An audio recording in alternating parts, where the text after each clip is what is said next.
Ça fait 1 mois maintenant qu'on a acheté notre maison et qu'on a commencé à la rénover. Il y a eu beaucoup de démolitions, beaucoup de transformations, parce qu'on a quand même vachement bien avancé. Donc on a envie de vous partager un peu ce résumé de l'avancée sur 1 mois. Donc la première partie de la vidéo, on va réexpliquer un peu notre projet avec plan 3D et puis aussi avec des images dans la maison pour que ce soit bien clair et que vous puissiez comprendre le projet. On enchaînera ensuite avec un résumé de tout ce qui a été fait semaine par semaine pour vraiment montrer les grosses avancées marquantes dans la maison.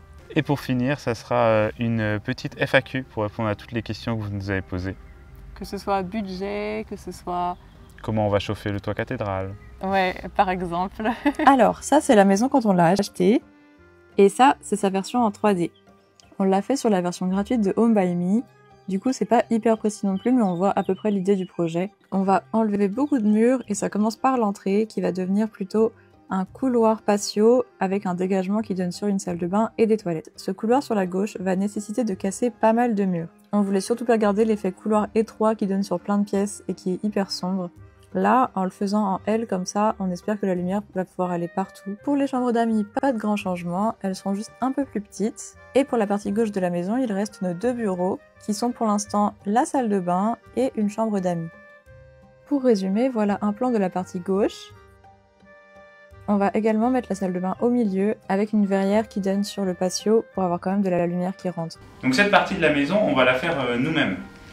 Parce que notre but, c'est d'avoir la maison habitable le plus rapidement possible. Et donc il y a une autre partie de la maison qui va être faite en partie par les artisans pour que ce soit habitable dans les mois qui viennent. Et le reste des travaux, on pourra les finir tout en habitant ici.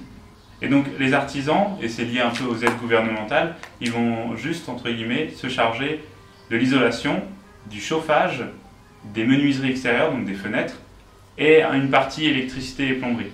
Mais donc tout le reste, tout le second œuvre, par exemple les peintures, décorations, tout ce qui est cloison ici, etc. Ce sera Poser les sols. La partie droite est donc celle qui va être faite le plus rapidement, et aussi je pense la plus impressionnante. Pour l'instant, elle ressemble à ça, et le but est d'en faire une grande pièce ouverte avec un toit cathédrale. Vous allez voir là-dessus, on a pas mal avancé ce mois-ci. Et voilà un plan du rez-de-chaussée pour un résumé général. Et à l'étage, dans les combles aménageables, on part sur une suite parentale, une mezzanine, et un grand filet d'habitation. Donc pas du tout ce qu'il y avait avant, on doit tout détruire l'étage. Et c'est parti pour le récap de ces 6 semaines de travaux intensifs. La première semaine, on n'était pas encore propriétaire, alors on n'a pas fait grand chose. Beaucoup de jardinage et le test de notre nouvelle remorque. Du coup, c'était frustrant, on faisait que des trucs dans le jardin globalement. On a fait du jardinage, il y avait les plantes qui étaient trop urticantes là avec leur poudre horrible. Regardez ce qu'il a fait l'arbre, pleine de points rouges. Et surtout, on pensait qu'on pourrait faire plein de trucs, genre réparer le portail et tout. Et au final, on se doutait pas qu'on aurait pas On l'a quand même réparé. Oui, c'est vrai. Là, ça repousse tout. C'est trop bien. Ce sera quand même plus joli si Parfait. On a aussi nettoyé notre portail. Enfin, que l'avant, mais c'est déjà pas mal. Regardez comment il est tout propre. Voir, tout nettoyé, c'est la rosace. Et puis après, on a pu être enfin propriétaire vraiment. Et là, les choses sérieuses ont commencé. Ouais. Propriétaire. On est maintenant propriétaire de la maison. On va pouvoir la casser. On va tout défoncer. En plus, on est content parce qu'il y a le portail, on devait l'ouvrir avec un code à chaque fois. Maintenant, et en fait, on a le bip-bip du portail. il y a un bip-bip sans fil et il fonctionne et tout. C'était un peu excitant. Le premier jour, c'est bizarre de commencer à... On n'a pas envie de casser. On a signé en mai, ouais, début mai. Donc on a signé le compromis en octobre, on a signé en mai. Ouais. Et alors qu'il n'y avait rien qui... C'est juste l'administratif, quoi, c'est long. Ouais. Les aides et tout qui ont pris du temps, enfin tous les dossiers, les trucs. Ouais. Bah la banque aussi en fait. Il y avait un PTZ, il y avait des choses administratives. On a essayé au maximum de filmer plein de plans de la maison avant, mais on se rend compte qu'on n'a pas fait assez. Ouais, les transitions, les avant-après, du coup, c'est un peu frustrant parce que vu qu'on a commencé à casser après... Bah après c'est cassé. Bah oui. Mais on a quand même, on a de la vidéo quand même, faut pas... Ouais, mais je sais pas, j'aurais bien voulu en faire plus quand même. Le premier truc qu'on a fait, c'est enlever la laine de verre dans les combles du coup. Ouais, pour avoir accès au... Ici. Et pouvoir casser... Ouais, ici, là. Tout ici, c'était rempli de laine de verre, enfin rempli. Il y avait une grosse couche de laine de verre. Ouais. Et maintenant, il y a des trous partout. La laine de verre, c'était horrible, il faisait hyper chaud. Ouais. C'était poussiéreux, ça grattait. Franchement, je suis contente qu'on soit débarrassé de ça. Et puis, il y a du volume, donc quand tu vas à la déchetterie, ta remorque, elle est archi pleine. Ouais. Alors qu'avec les gravats, C'est moins le volume, c'est plus le poids le problème. Au départ, cette drôle, on avait hyper peur de commencer à casser parce qu'on connaît pas du tout. Alors on s'est vraiment beaucoup équipé et vous allez voir au fil des jours, les équipements diminuent de plus en plus. On avait trop hâte de voir ce qu'il y avait dans le plancher. On a commencé à démonter le bois du sol. C'était donc notre premier trou dans la maison. Pour résumer ce début de semaine, c'était donc beaucoup de laine de verre et un tout mini début de toit cathédrale dans un coin. Ouais, on avait aussi commencé à casser un petit peu des murs pour faire la porte là, pour passer. Là, il n'y a plus vrai. rien, mais on avait fait un trou dans le mur ça. pour que ce soit plus rapide, qu'on n'ait pas à faire tout un tour en gros. Ah mais c'est la semaine 2 aussi où nos amis sont venus nous aider à casser en bas au rez-de-chaussée et même à casser en haut. En effet, c'était la première grosse avancée sur un week-end avec des amis où on a cassé vraiment pas mal de murs. Beaucoup à l'étage et quelques-uns au rez-de-chaussée. Ah donc c'est là aussi où avec Morgane on est allé au plafond où il faisait hyper chaud Ça allait vite. et on a tout cassé à l'étage. Bon bah c'est parti hein. Oh, j'espère ça. Ça fait peur. T'as tout sur le cubique. Ça c'est bien ou c'est dur? Wow. On a cassé ça, tout ça, là. Moi j'étais en congé, du coup je pouvais faire les allers-retours à la déchetterie puis avancer dans la semaine. Ça nous manque maintenant que tu sois plus en congé. Du coup les tâches ça allait assez vite, en vrai on s'est concentré sur ça, on savait que c'était un peu la priorité. Au début c'était un peu physique les sacs, mais je me suis vite habitué en fait, c'est juste à porter, à déposer. C'est long quoi, mais c'est vrai ça qu'au va. début les sacs fallait qu'on les descende de l'étage en plus du coup. Ouais, c'est un peu plus. En bas c'est un peu plus simple, il y a juste à le soulever et le mettre dans la remorque. Là fallait descendre les escaliers. T'avais ta technique là à mettre sur ton dos le sac, descendre. Ouais, c'était bien. Ouais. Le mettre sur le dos sans trop faire d'effort. Je me mets sur une marche en plus bas que le sac. Je mets sur mon épaule et hop, je peux me lever. Et du coup, ça permet de faire beaucoup moins d'efforts. Et après, quand c'est sur l'épaule, bah ça va, c'est pas trop physique de le ramener. La laine de verre, c'était un gros boulot quand même, il y en avait beaucoup. La décollée des murs aussi. Bah oui, il y avait sur le plafond, sur les murs, et puis dans les sous-pentes aussi. Et c'était tout sombre. Maintenant, on voit plus parce qu'il n'y a plus les cloisons, mais quand il y avait les cloisons, du coup, il y avait des recoins un peu sombres et tout, un peu exigus. Là, ça donnait pas envie d'aller chercher la laine de verre. Et la 3e semaine, du coup... Ah oui, on a démonté la cuisine. Ouais. La semaine 3, ça a aussi été beaucoup d'allers-retours avec les gravats à la déchetterie, du pelletage et la démolition de pas mal de murs qui restaient à l'étage. On a aussi enlevé pas mal du plancher de la partie droite de la maison. Donc lui, il était un peu différent, il était en bois. Alors ah mais il est solide lui. C'est cette semaine qu'on a commencé à enlever les poutres. C'est un peu l'événement. Après, finalement, quand on a pris le coup, si on est 4-5, bah ça se fait bien. Ouais, ça mais au début, on était un peu stressé de faire ça. Parce qu'elles sont lourdes quand même les poutres, alors ça fait peur de les descendre. T'as peur que si tout le monde lâche, bah tu te la prends. C'est un peu lourd à deux, donc à manipuler comme ça sur un étage, c'est pas facile. Pour le coup, on était vraiment trop contents parce qu'on commençait à avoir le début de la toiture sans rien pour cacher. Du coup, ça nous a pris une semaine tout ça. Et donc faut qu'on continue parce qu'on a le rez-de-chaussée à faire aussi. Mais on est plutôt content de la vitesse à laquelle les démolitions vont.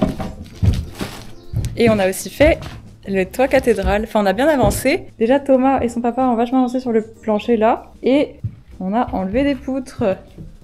Et ça, c'est vraiment impressionnant. Et on arrive à la 4e semaine où, avec Thomas, on a cassé les murs qui restaient encore à l'étage et encore pelleté des gravats. Et le week-end, plein d'amis sont venus nous aider. Ouais, il y a eu une autre vague d'amis. Là, il n'y avait plus qu'en bas à faire du travail, mais du coup, c'est là où on a commencé à enlever les briques plâtrières périphériques. Parce qu'en fait, il y a toutes les cloisons, évidemment, qu'on a à supprimer au niveau de la brique plâtrière. Mais ce qu'il faut se rendre compte, c'est qu'on a aussi tout le parpaing, donc la périphérie de la maison, elle est doublée avec un mur en brique plâtrière. Le pire vraiment de tout ça, c'est les gravats à gérer. Les sacs à gravats, on en a fait tellement, on en a 200. Ouais, bah après maintenant qu'on a commencé à casser le sol, le pire c'est casser le sol, honnêtement. Oui, c'est vrai. Les gravats, ça va à gérer. Et voilà le résultat après le passage de nos amis qui nous ont beaucoup aidés.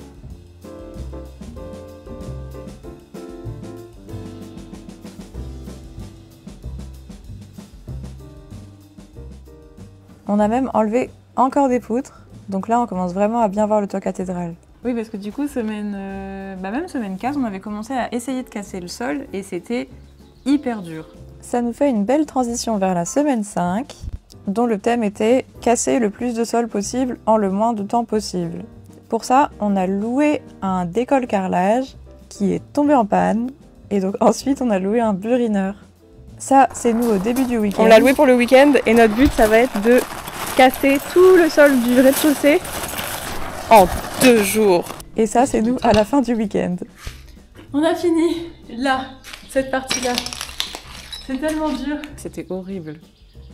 Ça faisait mal au dos, il faisait chaud. C'est horrible, parce qu'on a fait... C'est vrai qu'on a pas fini. Il nous reste la moitié à peu près du sol à décaisser. Ouais. Donc, Et voilà notre avancée à la fin de la semaine.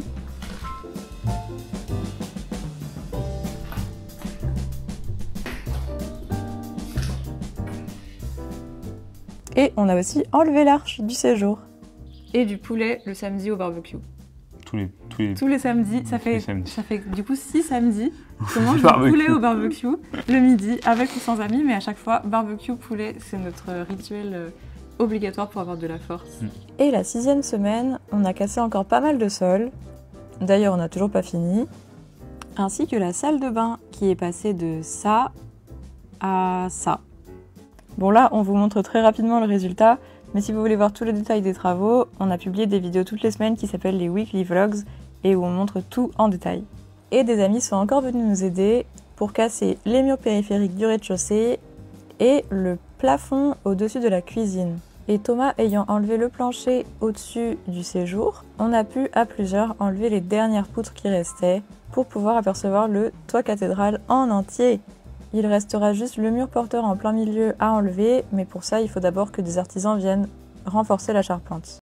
Et voilà une compilation pour vous rendre compte de l'état de la maison après 6 semaines de travaux.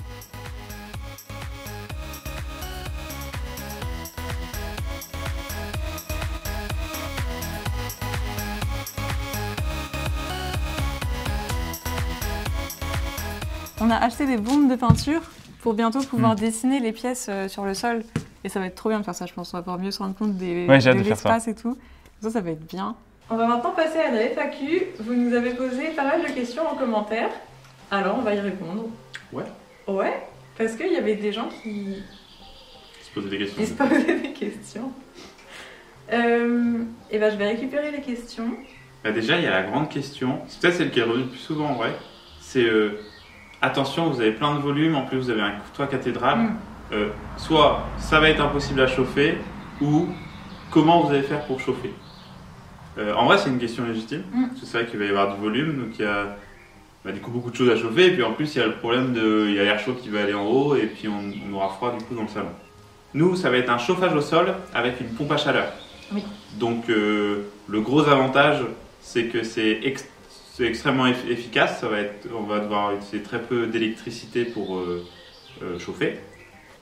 Par contre, au niveau du volume, on se demande s'il ne faudrait pas quand même avoir un... Comment ça s'appelle les gros ventilateurs ? Un déstratificateur. Les ventilateurs de plafond, en gros. Ça aspire l'air et du coup, l'air du plafond, il revient en bas et comme ça, il harmonise un peu la température dans la pièce au lieu d'avoir très chaud en haut, très froid en bas. Mais du coup, vu que ça va être un plafond cathédral pointu, on se demande où le placer parce que en plein milieu au bout d'un fil, j'ai peur que ça fasse trop moche. Donc on ne sait pas trop quel modèle prendre et comment le placer. Donc s'il y a des gens qui ont déjà fait ça, dites-nous en commentaire. Parce qu'on ne sait pas trop en vrai. Alors du coup, il y a une question sur le terrain derrière la maison. Notre terrain est en triangle. Notre maison qui est en bas et derrière, il y a un autre terrain. Donc le terrain au début, c'était un seul grand. Mais lorsqu'on a acheté cette maison, du coup, il a été divisé en deux pour vendre en tant que terrain constructible l'autre partie. Donc la question, c'est qu'est-ce que ça va devenir ? Est-ce que vous en avez peur ? Est-ce qu'on en a peur ? En gros, il va y avoir des gens qui vont construire une maison derrière chez nous et ils vont être pas si loin de notre maison.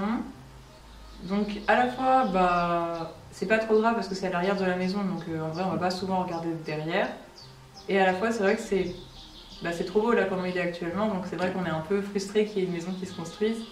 Mais niveau budget, de toute façon on n'aurait pas pu acheter le terrain derrière, donc on s'en accommode. Et puis on était au courant dès le début. C'est pas une surprise, ah merde, il y a des gens qui vont construire derrière et tout. Avant même de l'achat, on était bien au courant que ça allait se passer, donc on l'a fait en connaissance de cause. Le seul truc, c'est que du coup, côté nos bureaux, on vue sur les voisins, enfin sur les futurs voisins, et donc on va devoir réfléchir à soit avoir vue sur un mur, si on fait un mur, soit une haie, et du coup on sera forcément proche d'un obstacle, quoi. Ou alors vue sur les voisins, mais... Donc faudrait y réfléchir. est-ce un choix volontaire de garder les plus belles ouvertures et tout pour les chambres d'amis et de mettre nos bureaux côté arrière? Alors c'est vrai qu'il y a une chambre d'amis qui va être très très bien dotée. Ouais, elle est très bien placée. Oui, il y a eu beaucoup de réflexions sur ça. En vrai, on y a réfléchi beaucoup, ça a changé et tout. Mais pour faire simple, c'est qu'on avait 3 grandes conditions pour nos bureaux. Il y a une condition, c'était la mienne, je voulais que mon bureau ait un accès au garage, parce que je bricole pas mal, donc ça me tenait à cœur pour aller de l'ordinateur où je modélise et tout, au garage où je fais quoi. Ça m'énervait, avant c'était pas le cas. Deuxième, c'était une condition commune, on voulait que nos bureaux soient collés, parce qu'on fait un peu de télétravail, et du coup les jours de télétravail on est là tous les deux, ou même le soir quand souvent on est sur nos ordi, on fait pas mal de choses sur nos ordi, et donc avoir des bureaux totalement séparés, du coup on se voit plus. Donc on trouve ça important d'avoir des bureaux collés. Ouais, notre but c'est en fait de faire une porte coulissante, ou une verrière coulissante qui s'ouvre quand on veut être ensemble et qui se ferme quand on est en réunion, mais comme ça on est quand même proche dans nos bureaux, quoi. Et le dernier critère, ça c'était plus Émilie, elle voulait avoir de la lumière naturelle dans son bureau. Donc ça c'est un peu un compromis parce que du coup je l'ai moins que dans une chambre d'amis. Mais ça me paraissait plus important d'être à côté du bureau de Thomas que toute seule dans le bout de la maison. Donc le choix a été fait de faire une verrière en fait côté couloir pour que j'ai quand même la lumière. Un peu de lumière directe du sud. Mais du coup, je volerai un peu de cette belle lumière pour mon bureau. Comme on peut. Mais on ne sera pas dans le côté chambre d'amis.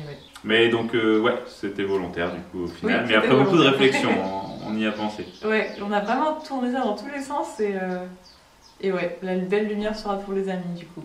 Ensuite, on a une question que je comprends en vrai, parce que du coup, la manière dont on poste et tout est un peu... erratique. Peut-être un peu énervé. En fait, on fait tellement de choses un peu partout en même temps que du coup, c'est peut-être pas forcément clair tout ce qu'on fait dans la maison. Et du coup, la question c'est... en gros, si je résume, c'est que parfois on pose des questions et tout dans les vidéos et en fait, plus tard on avance. Ça donne l'impression qu'en fait on a posé la question comme ça, mais en réalité le choix est déjà fait, ou même les événements sont déjà passés, quoi. Et du coup, que ça sert à rien que vous répondiez à nos questions parce que tout est déjà fait. Ouais, c'est ça. Mais en gros, il y a l'exemple des poutres où on a posé la question de qu'est-ce qu'on allait faire des poutres, et en fait on a enlevé le sol. Mais en fait, c'était déjà prévu qu'on enlève le sol, et les poutres on va les traiter et tout plus tard quand on aura les échafaudages pour la peinture. Donc en fait, la question elle est toujours d'actualité. C'est pas qu'on n'écoute pas, c'est juste qu'on se projette pour le futur. Il y a à peu près 2 semaines de décalage entre la prise de vidéo et puis la publication sur YouTube. Parce que dans le commentaire, ça pouvait insinuer aussi, on a l'impression que ça a été tourné il y a 1 an limite. C'est pas le cas. C'est en direct. Donc il y a vraiment des éléments, des conseils ou quoi qu'on a trouvé très intéressant, qu'on applique et tout, parce que c'est cool d'avoir votre retour. Et ouais, les commentaires c'est vachement cool. Ça montre que les personnes suivent vraiment le projet et tout, et donc c'est vachement motivant, je trouve, de voir tous les commentaires des gens qui connaissent limite autant que nous comment est faite la maison, les voisins, les trucs et tout. Je trouve ça trop cool de voir des commentaires comme ça, hyper précis, quoi.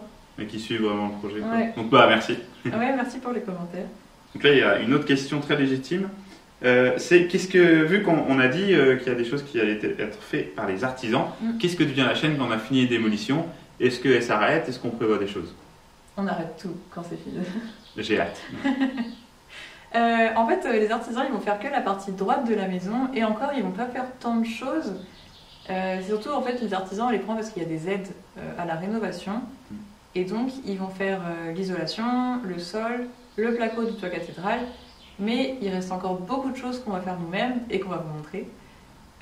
Par exemple, il va y avoir la pose du filet, il va y avoir toute la partie gauche de la maison avec plomberie, salle de bain, toutes les pièces, le placo. Enfin, en fait, on va faire beaucoup de choses tout seul, et la maison est assez grande pour que on ait toujours des occupations à filmer et à montrer.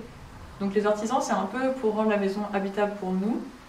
On va vous montrer les résultats de ce qu'ils font. Et après, il restera... Thomas va faire lui-même la cuisine. On va faire un escalier sur la cuisine. Donc ça, pareil, ça va être hyper intéressant à voir. Un peu de menuiserie, en gros. Donc je pense que là, en vrai, je pense qu'on a quand même du contenu pour au moins, je sais pas, 2 ans. Au moins, Dans 2 ans, peut-être qu'il y aura moins de... Et encore, après, il y aura la déco. Émilie, elle fera du tufting, par exemple, des choses comme ça. Ouais, donc je pense qu'il y aura quand même pas mal de choses à vous montrer. Donc on compte bien rester par ici. Un petit moment. Ouais. Et puis qui sait, peut-être que si ça marche et tout, peut-être que dans 2-3 ans, on se lancera dans un autre projet de réno ou quoi. Ouais, parce qu'on aime vraiment bien rénover, du coup on se rend compte que c'est vachement cool à faire en tout cas. Et donc, non, la FAQ n'était pas encore filmée quand on a demandé les questions. Ça n'était pas pré-tourné. Parce que du coup, oui, le montage, en fait, ça sort toutes les semaines. Mais c'est parce que moi, tous les soirs, j'avance sur le montage de la semaine d'avant, en fait. Je vois que vous cassez le carrelage par le dessus. C'est vrai. Vous avez essayé de buriner plus horizontalement pour décoller en avançant depuis les zones déjà cassées vers la chape à casser. Eh bah, oui. Alors oui, on casse surtout vertical et après, en gros, on met un angle et on trouve que ça marche le mieux comme ça.